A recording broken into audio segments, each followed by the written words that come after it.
তোমার নাম কি? প্রিয়ঙ্বদা। আচ্ছা বলো তো মা, তুমি কতদূর লেখাপড়া করেছো? লেখাপড়া তো অনেক দূরেই করেছি। প্রথমে প্রাইমারি, তারপরে আপার প্রাইমারি, তারপরে মারি মারি করে প্রায় মাধ্যমিকটা মারিয়ে দিয়েছিলি, কিন্তু পরীক্ষা দিবার আগেই পড়াটা ছাড়িয়ে। কেন ছেড়ে দিলে কেন? কেনে মানে মাস্টারদের কথাবার্তা শুনে আমি কনফিউজ হয়ে গেলি। কেন কেন মাস্টাররা আবার কি করলো? কি করলো মানে একে একজন মাস্টার একে একটা জিনিসের এই অন্য অন্য মানে বলছে। তাই নাকি? তবে আর কি বলছি, জিনিস একটাই। ই মাস্টার বলছে ইটার মানে এই, অন্য মাস্টার বলছে উটার মানে ওই, আর একজন বলছে উটার মানে হই। কিরকম কিরকম? বাহ, খুব ইন্টারেস্টিং ব্যাপার তো। শব্দটা কি? শব্দ হচ্ছে সেল। সেদিন ফার্স্ট পিরিয়ডে বাংলা মাস্টার লক্ষণের শক্তিশাল কবিতা পড়াইতেছিল, তখন বলল সেল মানে এক ধরনের আঘাত। সেকেন্ড পিরিয়ডে জীবন বিজ্ঞানের মাস্টার এসে বলছে সেল মানে জীবকোষ। থার্ড পিরিয়ডে ফিজিক্সের মাস্টার বলছে সেল মানে ব্যাটারি। হ্যাঁ, আচ্ছা আচ্ছা আচ্ছা আচ্ছা।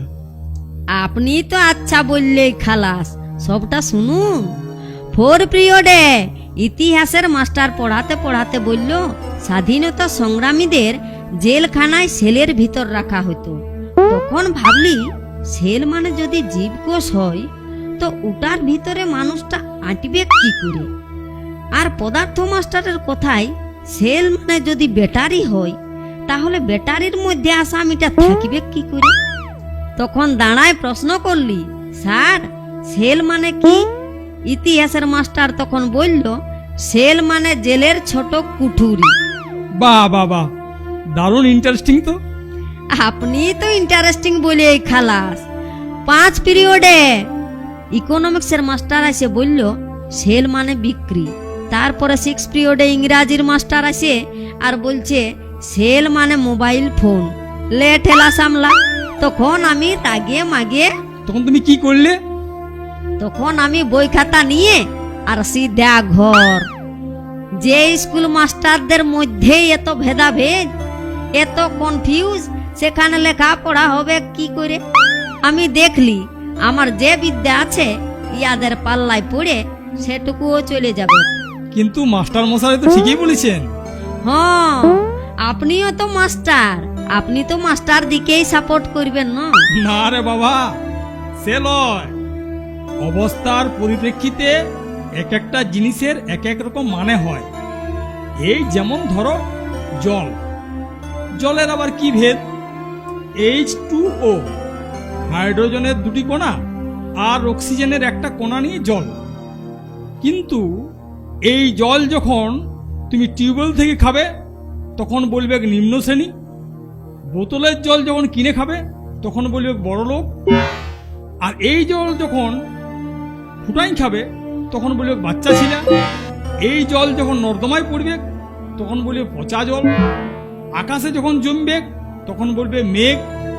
নাকে জমলে বলবে সর্দি। বুকে জমলে বলবে রুসি। বুঝলে? হ্যাঁ বুঝলি। এই যেমন আপনি আপনি এখন আমাকে পাত্রী দেখতে এসেছেন, এখন আপনি পাত্রের বাবা। যখন স্কুলে পড়াবেন তখন মাস্টার মশাই, আর যখন দোকানে জিনিস কিনবেন তখন খদ্দের। হ্যাঁ হ্যাঁ মা, এতক্ষণে ঠিক বুঝতে পারিস। এতক্ষণে লয়, আমি আগেই বুঝেছি। আর আপনি যতটা বুঝালেন তার চাইতেও বেশি বুঝেছি। মানে মানে মানে যখন যে পাত্রে থাকবেন তেমনি চেহারা হবে, যখন যে অবস্থায় থাকবেন তখন সেই অবস্থান অনুযায়ী কথা বলবেন। তার মানে মানে মানে আপনি আপনি এখন পাত্রের বাবা, আপনি মেয়ে দেখতে এসেছেন। আমি যদি কালো হই তাহলে আপনি পছন্দ করবেন নাই, কিন্তু এই আপনি যখন স্কুলে রবীন্দ্রনাথ পড়াবেন তখন বলবেন দেখেছিলাম কালো মেয়ের কালো হরিণ চোখ। ক্লাসে আপনি কালো মেয়ের চোখের বর্ণনায় আপ্লুত হবেন, আর এইখানে কালো মেয়ে না কত। কি কি কি কি বলতে চাইছো তুমি? বলতে চাইছি তো অনেক কিছু, কিন্তু অবস্থার পরিপ্রেক্ষিতে আপনি উঁচু গলায় প্রশ্ন করবেন আর আমি নিচু গলায় উত্তর দিব। বলুন আর কি বলবেন? ঠিক আছে, তুমি তুমি রান্না জানো? হ্যাঁ জানি। আচ্ছা বলো তো, 1 কেজি চালের ভাত রাঁধতে কত সময় লাগবে? আপনার ছেলের মাসিক আয় কত, মানে মাসে কত রোজগার করে? কেন কেন বলো তো? রাখবেন নাই, আপনার ছেলের মাসিক আয় না জানলে জানবো কি করে যে আপনার ছেলে কি চাল কিনবে? দেরাদুন, নবরত্ন, স্বর্ণ, ন লোহার শাল? তারপরে ধরুন গ্যাসের রান্না হবে ন কাঠ কয়লায়, তারপর কুকার হবে ন অ্যালুমিনিয়ামের হাঁড়িতে রাঁধতে হবে। আমার ছেলে মাসে 25,000 টাকা বেতন পায়। সরকারি চাকরি ন বেসরকারি চাকরি? ভাত রান্নার সঙ্গে সরকারি বেসরকারি কি সঙ্গ আছে? আছে, আপনি রাখবেন নাই। সরকারি চাকরি করলে পেনশন পাবে, চাকরির গ্যারান্টি আছে।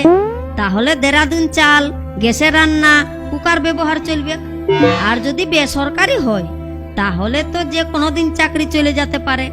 কুলাইন গুছাইন কিছু জমাতে হবে, তাহলে কয়লায় রাঁধতে হবে, তাহলে রাঁধতে বেশি সময় লাগবে। আমার ছেলে স্বাস্থ্য বিভাগে চাকরি করে। পার্মানেন্ট ন চুক্তি ভিত্তিক? পার্মানেন্ট। আচ্ছা এবার আমার প্রশ্নটা উত্তর দাও তো।